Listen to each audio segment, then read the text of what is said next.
کیا کسی کی مجبوری سے فائدہ اٹھانا جائز ہے؟ اس کے اوپر ایک واقعہ ہے۔ جریر بن عبداللہ رضی اللہ تعالیٰ عنہ فرماتے ہیں کہ میں آپ صلی اللہ علیہ وسلم کے ساتھ بیعت کی تھی اس بات کے اوپر کہ میں نماز کی پابندی کروں گا اور زکوٰۃ دوں گا۔ بسم اللہ الرحمن الرحیم۔ کیا کسی کی مجبوری سے فائدہ اٹھانا جائز ہے؟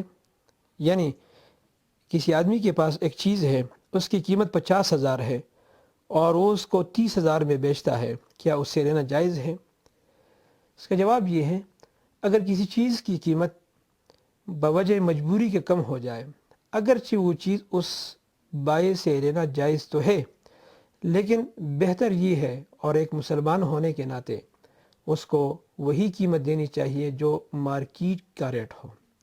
اس کے اوپر ایک واقعہ ہے۔ جریر بن عبداللہ رضی اللہ تعالیٰ عنہ فرماتے ہیں، بایعت النبی صلی اللہ علیہ وسلم علی اقام الصلاۃ و ایتاء الزکوٰۃ والنصح لکل مسلم۔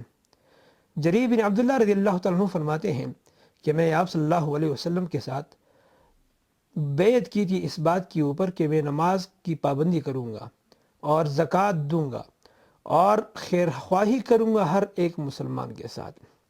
جریر بن عبداللہ رضی اللہ تعالیٰ عنہ نے ایک مرتبہ اپنے نوکر خادم کو بازار بھیجا کہ جا کر میرے لیے ایک گھوڑا خریدو۔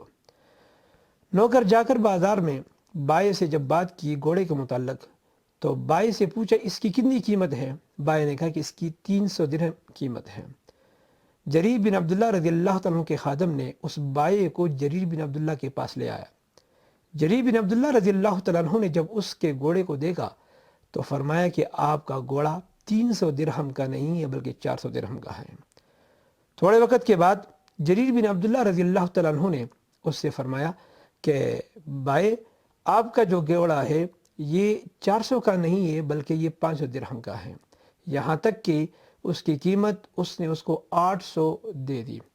اور پھر فرمایا جریر بن عبداللہ رضی اللہ تعالیٰ عنہ نے کہ یہ کام میں نے کیوں کیا؟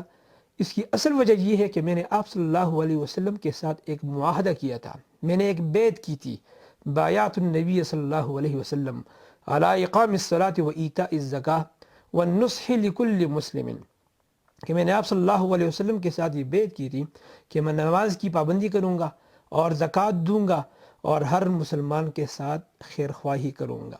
یہ حضرت جریر بن عبداللہ رضی اللہ تعالیٰ عنہ کی خیر خواہی تھی کہ وہ مجبوری کی حالت میں 300 کی قیمت کے اوپر بیچنے آیا تھا، لیکن جریر بن عبداللہ رضی اللہ تعالیٰ عنہ نے اس کو 800 درہم دے دیے۔ اس واقعے سے حضرت جریر بن عبداللہ رضی اللہ تعالیٰ عنہ کی منقبت اور فضیلت معلوم ہوتی ہے کہ اس نے کس طرح آپ صلی اللہ علیہ وسلم کے اس بیعت کے اوپر عمل فرمایا۔ اس سے ہمیں یہ سبق ملتا ہے کہ کسی کی مجبوری کو دیکھ کر ہمیں خود غرضی والا معاملہ نہیں کرنا چاہیے بلکہ خیر خواہی والا معاملہ کرنا چاہیے۔